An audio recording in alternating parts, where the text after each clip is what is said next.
Hello and welcome to the Basketball Addicts podcast. And today we have a good We one. bleed wine and gold. Yes, sir. We bleed wine and gold. Yep. Today's a unique podcast. It's going to be really short. It's going to be a podcast that's only going to be talking about one thing. We're going to be having to take on one topic, and that is the Donovan Mitchell trade. Yes, Donovan Mitchell, after waiting 2 months, 1 month, 1 month and a half. We've been waiting longer for Kevin Durant to get traded. Whenever that happens, you guys will want to check out one of these segments like this one, because we'll have a short podcast about Kevin Durant whenever he gets traded as well. But the Donovan Mitchell trade went down, man, and Cleveland Cavaliers and the Utah Jazz made a deal. And Chris, what are you thinking about the trade? I'll give you the specifics. The Cavs got Donovan Mitchell, and the Utah Jazz got Colin Sexton. It was a sign and trade. I think it was $72 million for 4 years, if I remember correctly. Lauri Markkanen, Ochai Agbaji, which was their Cavs first-round draft pick, the 14th pick in the draft. 3 unprotected first-round picks, one in 2025, 2027, 2029, and 2 pick swaps in 2026 and 2028. So they basically own the Cavs' best draft capital from 2025 to 2029. All I gotta say is that Danny Ainge is the GOAT GM. He does this. He doesn't make a trade unless he knows that he's going to get a lot back. Remember in Boston, when he was making those trades, he was getting all these picks, picks, and what they turn into: Jason Tatum, Jaylen Brown, Marcus Smart. This is what those picks turn into. Now we have to think about this for a second. What star is coming from overseas in the next couple years? Victor Wembanyama. Next draft, yeah. Do we see what's happening here? They are in the sweepstakes. And what Danny Ainge did is, you may see okay, wait, he's coming next year. So what does the 2025 and 2027 do? That gives him leverage over the league because he has first round picks. And he can always move Colin Sexton. Colin Sexton is a commodity, whether we want to believe it or not. He is a top-tier role player, a great six-man off the bench on a championship contending team. That's the type of caliber player he is. I see him as a Lou Will kind of player. So he's a commodity. So you move Colin Sexton maybe and picks, you could possibly get that first-round pick because if you move it to the right team. A lot of teams are trying to get in on the sweepstakes right now. This player, they say he's great, he's phenomenal overseas. Everybody wants him. He's going to be a legitimate first-round pick. Out of this world. Yeah, if that is the case, and I'm thinking what I'm thinking, and if everybody is thinking what I'm thinking that Danny Ainge just secured his spot in that sweepstakes. Yeah, he definitely because does of the future. Have a lot of ammo. He has a lot of ammo. He has a lot of trade value. You got rid of Rudy. Boom, that's clear as cap space. You got rid of Donovan. That's clear as cap space. But you also got a lot in return. How many picks did you get for Rudy? We have to think about that, too. He has a lot of picks. You don't got players. He has picks. He has a lot of ammo. And what do teams want? Teams that are in the rebuild want picks. Teams that are about to trade their legacy away, like Portland, want picks.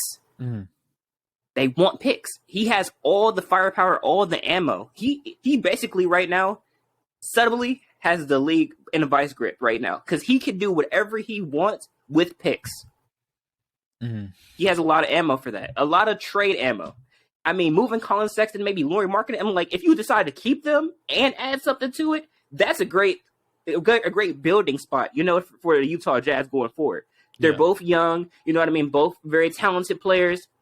They're a great building spot. And once you add that key, that number one player, then it'll go somewhere. But if that's not where you're trying to go and you want to move that, you have a lot of ammo to get marquee players to Utah now because teams want picks. As soon as they enter the rebuild, you could possibly bring Dame here. You send some picks to Portland. He may not want to go, but it's not. I mean, that's the thing. That's the price of the NBA is when it's not when they're not free agent. You could dangle picks in front of a team, and they're like, well, I guess I got to take it then because what are we gonna do? Yeah. Teams like Indiana, you can tangle picks in front of them and get Miles Turner and Buddy Hield if that's what you want to do. Yeah. Teams like the Lakers don't have ammunition like that. They have one player that nobody wants and a couple picks. That's like it. Like they keep trying to like, here, I got these 2 picks and it's Russell Westbrook. You want anything for it? Like they're basically trying to play. what they're like, you know how you're at lunch, right? And they're like, listen, I'll give you my milk if you give me your cheeseburger. I'm like, that's not quite equal, sir. Like, no, it's not. No. That's what they're trying. That's what the Lakers are trying to do right now. But Danny Ainge is like, listen, I got this cake right here for this cheeseburger. And they're like, I kind of like shake. I kind of like cake. I'll eat at home. Take the cake. That you see what I'm saying? This is kind of the power and the leverage that Danny Ainge has right now with all the picks and players. He has young talent and picks. That's all every team wants. Yeah. Are you going to talk about Donovan Mitchell going to the Cavs, or do you want me to talk about the Utah Jazz side of it first? Yeah, it's fine. We'll do that. Okay, I'll talk about the Utah Jazz side of it. I was expecting more. I was expecting a home run because it's just Danny Ainge, right? He is Donovan Mitchell, who is on a team that has good supporting cast, is good enough to be the one on a championship team. I'm going to disagree with a lot of people out there because not every team's built the same. Look at the Miami Heat, for example. Jimmy Butler, if you switch Donovan Mitchell for Jimmy Butler, they'd still be going to Eastern Conference Finals. They'd still make it in the NBA Finals when they made their run and lost to the Lakers. Like, there's some teams that are really deep that they just need one guy that's their go-to guy. And if they have depth, then you don't really need a superstar at the top tier at the number one on the championship team. And, trading a guy like that who's 25, 26, around that age range, who still has room to grow, who is solidified, I expected more. And from the Utah Jazz side of things, Colin Sexton is not a bad player. He's going to be solid. I think he's going to be a solid point guard over there. They're going to have him and Taylor Horton-Tucker chilling. And I'm not a big Ochai Agbaji guy. I said that in the draft. He's like 22, Wesley Matthews type of guy. Like, he doesn't have a ton of upside. All he does is shoot threes and play efficient basketball. 6'5". Not anything overly special. So even though he was a recent first-round draft pick, I'm not really buying into him hugely. Lauri Markkanen is a solid player, right? But like 3 first-round draft picks for a team that now has the Cavs, who are stacked with young talent. I'm just not expecting to have any of those picks be lotteries. Like, what if every single one of those picks is like the 25th pick in the draft, 24th pick in the draft, 22nd pick in the draft? That's not a ton of value. It's hard to hit in the late 20s of the first round. So, it's like you got traded. It says first round pick, so you're like thinking first round pick value, but when you really think about what the team is moving forward, and I expected them to at least get an all-star or a borderline all-star in return. And they were trading with the Cavs, and they somehow didn't get Evan Mobley or Darius Garland back in the trade. Like, I'm surprised that the Cavs were able to keep those two because, Donovan Mitchell is much more valuable than both of those. And the fact that Danny Ainge wasn't able to walk away with one of them, he was able to walk away with the guy who's going to be coming off the bench next year.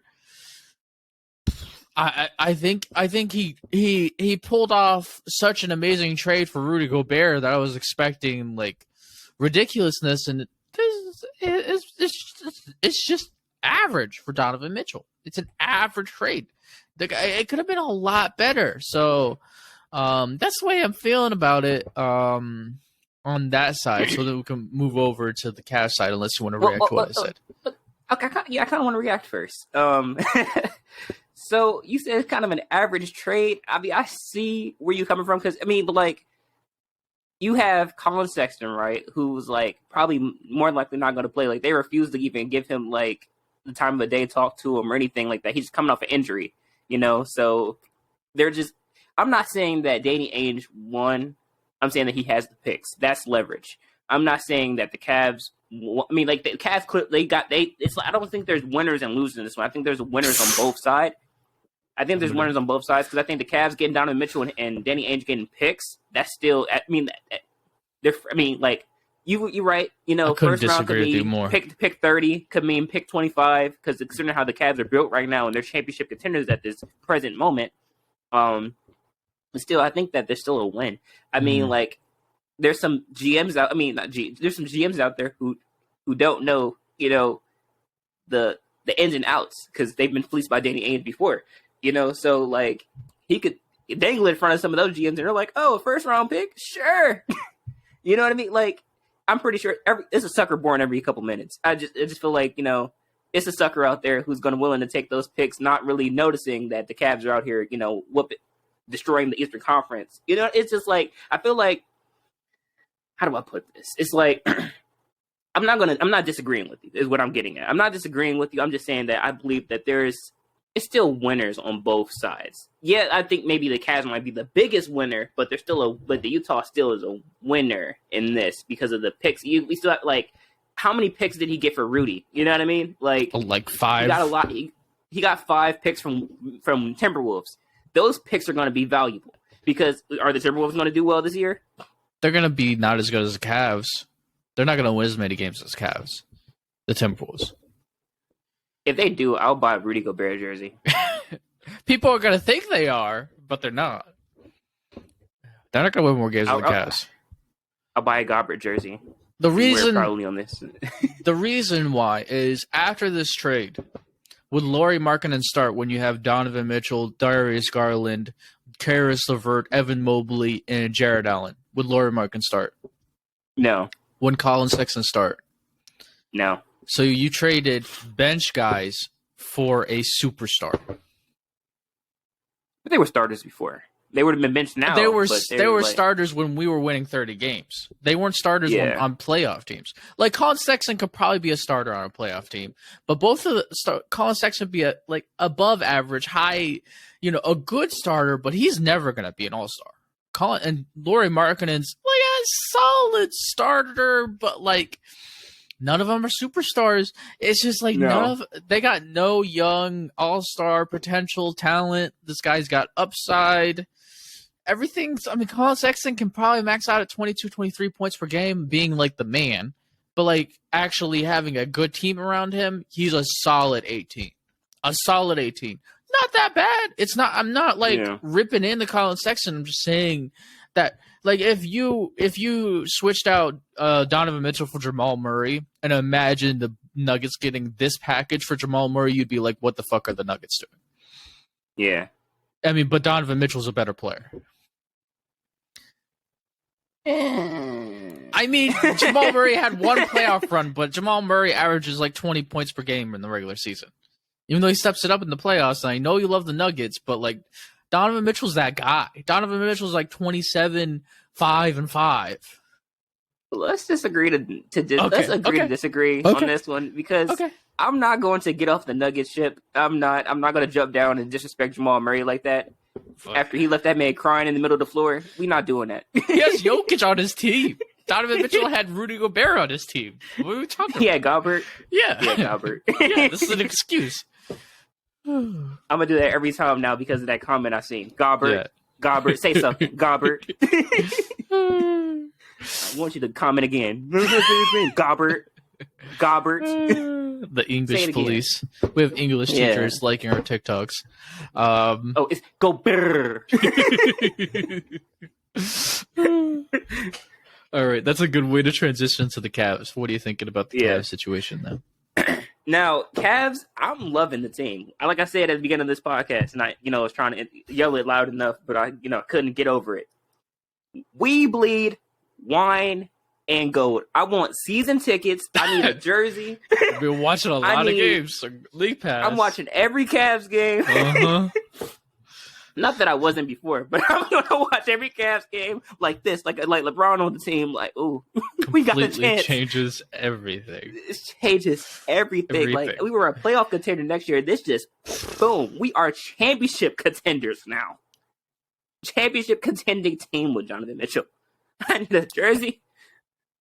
I need season tickets. I need a signed autograph ball. I need all that.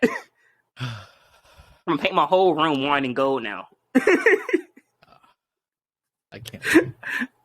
Like, I'm just excited for the seasons now because you don't understand, as a Cavs fan, as somebody who lives in Cleveland, Ohio, you don't understand the turmoil and the heartache that we constantly go through with sports teams. We have had a sucky organization for a very, very long time.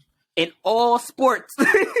I don't even think the LeBron era was a good organization. I think the last time we had a good organization is when we had Mark Price and Brad Daugherty. And, like, those teams were well built. They were, like, they maximized what they could do. They did a really good job in the 90s. Since then, it's just been LeBron carrying and very, very badness. Just so bad. Yes. Like, as a Cavs fan, as somebody who's born and raised in Cleveland, Ohio, this feels good. Yeah. This feels good. Yeah. Dan Gilbert, eat your heart out. Yeah. You couldn't do it. No. He was like, we're going to win a championship without LeBron James. Dead ass, bro. He might win one after he retires. Sour grapes right now in New Orleans. Yeah. Sour grapes. But yeah, it just feels good. It's like a breath of fresh air right now because like you're just like, wow, we actually have a chance without LeBron. Like, we have a chance. Because, like you said, like 90s, that was a great team. You know what I mean? They made it all the way to ECF to get, shut out by Jordan.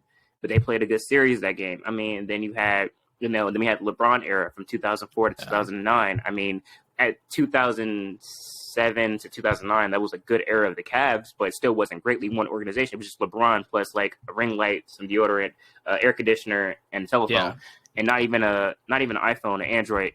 They thought Mo Williams was enough. Yeah. Oh my God. And a couple pairs of boots.